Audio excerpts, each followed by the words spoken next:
BBC বাংলার প্রতিবেদন, হাসিনাকে হাতে ধরে রাজনীতির মাঠে ফেরানোর ইচ্ছে বা ক্ষমতা ভারতের নেই।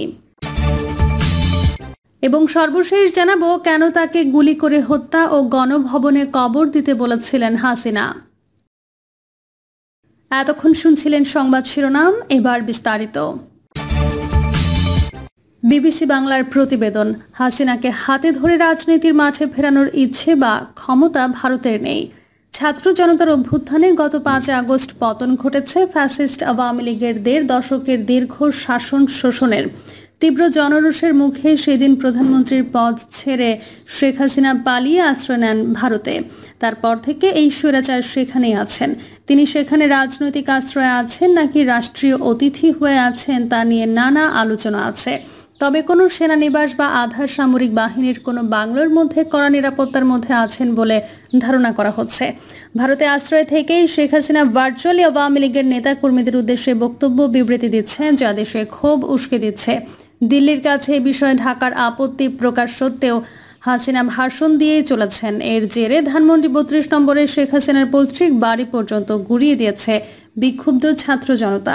এই প্রেক্ষাপটে শেখ হাসিনাকে নিয়ে ভারতে কি চিন্তা ভাবনা চলছে তা নিয়ে একটি ভিডিও প্রতিবেদন করেছে বিবিসি বাংলা। প্রতিবেদনে বলা হয়েছে, শেখ হাসিনাকে বক্তব্য বিবৃতি দিতে দেওয়া হলেও আসলে তাকে আবার রাজনৈতিক প্রেক্ষাপটে এনে বসিয়ে দেওয়ার ক্ষমতা বা ইচ্ছে ভারতের নেই।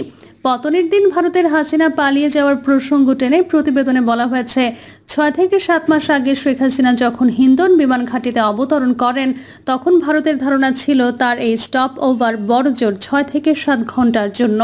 সেই ভুল ভাঙতে অবশ্য বেশি সময় লাগেনি। তাকে পাঠানো সম্ভব হয়নি তৃতীয় কোনো দেশে। আজও রাষ্ট্রীয় অতিথি হিসেবে তিনি ভারতেই অবস্থান করছেন। হাসিনার বিষয়ে ঢাকায় ভারতের সাবেক হাই কমিশনার পিনাক রঞ্জন চক্রবর্তী বলেন, হাসিনার ভবিষ্যৎ আমি বলতে পারি না। তিনি নিশ্চয়ই কোথাও যাচ্ছেন না। অন্য জায়গায় হয়তো অতটা সুবিধা পাচ্ছেন না করতে, বা যেটাই হোক ভারতে আছেন, ঠিক আছে। ভারত সরকার তিনি থাকবেন, আগেও থেকেছেন। 1975 থেকে 1981 পর্যন্ত এখানেই ছিলেন। সাবেক এই কূটনীতিক বলেন, আমাদের এমন কোনো পলিসি নেই কোনো রাজনৈতিক নেতার জন্য যে তাকে জোর করে ফেরত দেওয়া। দালাই লামাও তো এখনো ভারতেই আছেন। আমাদের এখানে যারা আশ্রয় নিয়ে আসেন তাদের ক্ষেত্রে আমাদের সাংস্কৃতিক বা নীতিগত বিষয় আছে। তাদের আমরা জোর জবরদস্তি করে কোথাও পাঠাবো না।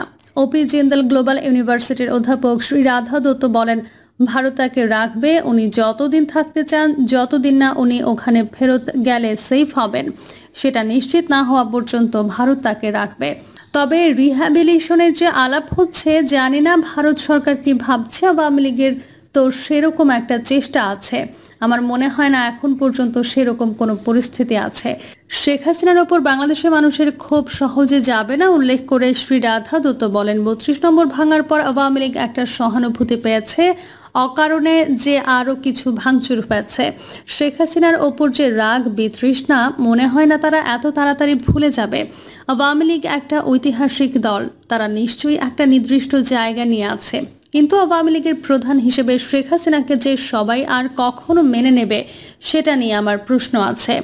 ভারত হাসিনাকে বক্তব্য বিবৃতি দিতে দেওয়ার বিষয়ে বিবিসি বাংলার প্রতিবেদনে বলা হয়, একটি জিনিস পরিষ্কার, দলীয় নেতাকর্মীদের উদ্দেশ্যে তাকে হয়তো ভাষণ দিতে দেওয়া হচ্ছে। তার মানে এই নয় যে ভারত শেখ হাসিনাকে আবার বাংলাদেশের রাজনৈতিক চালচিত্রে হাতে করে বসিয়ে দিতে চাইবে। বাস্তবতা হলো ভারতের সেই ইচ্ছেও নেই, হয়তো ক্ষমতাও নেই। কেন তাকে গুলি করে হত্যা ও গণভবনে কবর দিতে বলেছিলেন হাসিনা? 2024 সালের আগস্টের শুরুতে ঢাকার গণভবনে যা ঘটেছিল তা শুধু বাংলাদেশের রাজনৈতিক ইতিহাসে নয়, সমসাময়িক বিশ্ব রাজনীতির মনস্তাত্ত্বিক বিশ্লেষণেও বিশেষ গুরুত্ব পাওয়ার যোগ্য। সে সময় আন্তর্জাতিক অপরাধ ট্রাইব্যুনালের এক শুনানিতে চিফ প্রসিকিউটর মোহাম্মদ তাজুল ইসলাম প্রকাশ করেছিলেন কিভাবে এক দীর্ঘ রাত এবং ভোরবেলার ভারসাম্য কেঁপে উঠেছিল।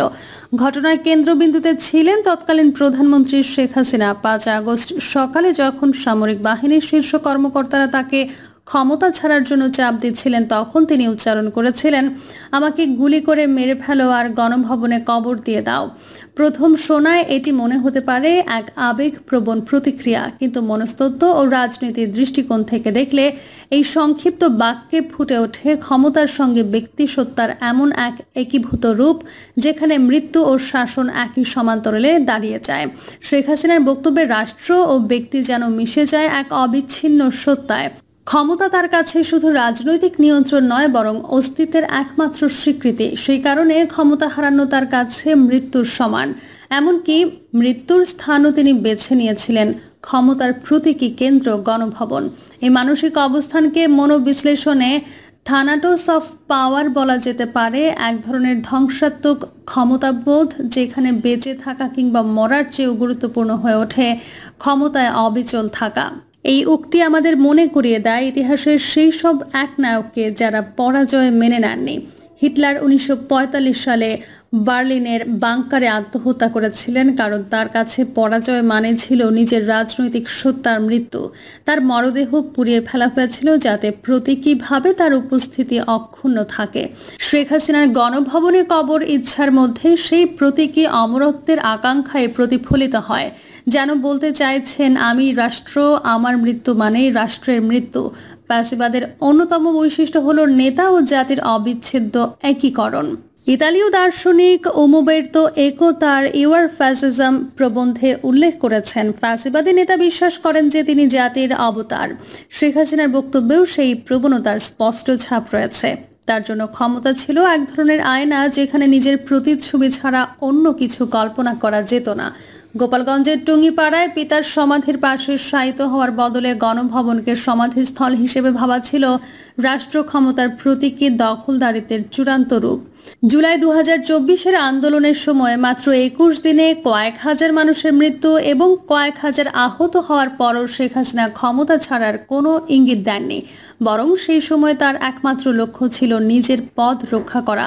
গণতান্ত্রিক নীতিতে একজন নির্বাচিত নেতার কাছে জনগণের জীবন এবং নিরাপত্তার সর্বোচ্চ অগ্রাধিকার পাওয়ার কথা, কিন্তু এখানে তা উল্টো। ক্ষমতা রক্ষা ছিল প্রধান, নাগরিকের জীবন ছিল গৌণ। এমন পরিস্থিতিতে যদি তার মধ্যে গণতান্ত্রিক চেতনা ও মানবিক মূল্যবোধ কাজ করত, তাহলে তিনি হয়তো বলতেন, আমি পদত্যাগ করছি যাতে আর রক্ত না ঝরে। কিন্তু তিনি সেই পথ বেছে নেননি। তার এই অবস্থান শুধু রাজনৈতিকভাবে নয়, নৈতিক দিক থেকেও গভীর প্রশ্নের জন্ম দেয়।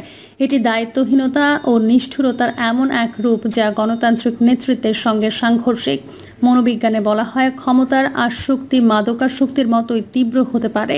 একজন শাসক যত দীর্ঘদিন ক্ষমতায় থাকেন, ততই তিনি নিজের পরিচয়কে ক্ষমতার সঙ্গে এমনভাবে মেলান যেখানে ক্ষমতা হারানো মানে আত্মবিলুপ্তি।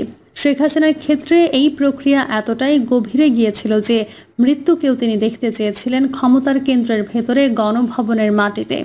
এখানে প্রতীকী অমরত্বের ধারণা গুরুত্বপূর্ণ। কেউ কেউ মৃত্যুর পরও স্মৃতিতে বেঁচে থাকতে চান কর্মের মাধ্যমে, কিন্তু ফ্যাসিবাদী নেতারা চান স্থাপত্য, ভূখণ্ড বা রাষ্ট্রযন্ত্রের অংশ হয়ে থাকতে। মিশরের ফারাওরা তাদের পিরামিডে, কিম পরিবার উত্তর কোরিয়ার প্রাসাদে, আর শেখ হাসিনা চেয়েছিলেন গণভবনে। এই আকাঙ্ক্ষা ক্ষমতাকে ব্যক্তিসত্তার সঙ্গে এমনভাবে জড়িয়ে ফেলে যে জীবনের অর্থ হয়ে দাঁড়ায় নিয়ন্ত্রণ বজায় রাখা, জনগণের সেবা নয়।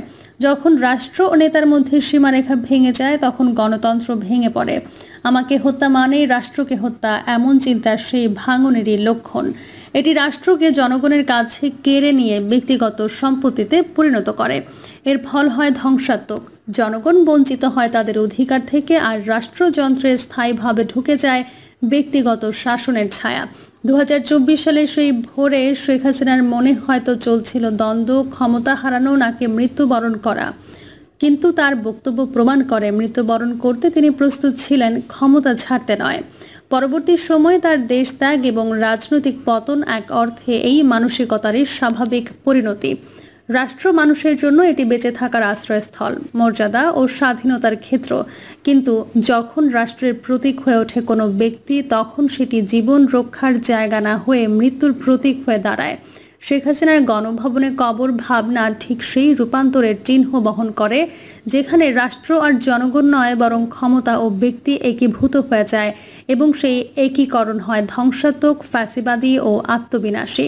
ইতিহাসে বহুবার দেখা গেছে যারা রাষ্ট্রকে নিজের সঙ্গে একীভূত করে দেখেন তাদের পতন অনিবার্য।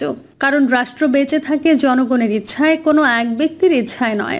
জনগণের জন্য জীবন রক্ষার চেয়ে নিজের ক্ষমতা রক্ষা করা এমন সিদ্ধান্তই প্রমাণ করে শাসক গণতন্ত্রের প্রতিনিধি নন, বরং রাষ্ট্রযন্ত্রের বন্দী। শেখ হাসিনার আগস্ট 2024-এর মন্তব্য সেই সত্যেরই এক গভীর ও ভয়াবহ উদাহরণ হয়ে থাকবে ইতিহাসে।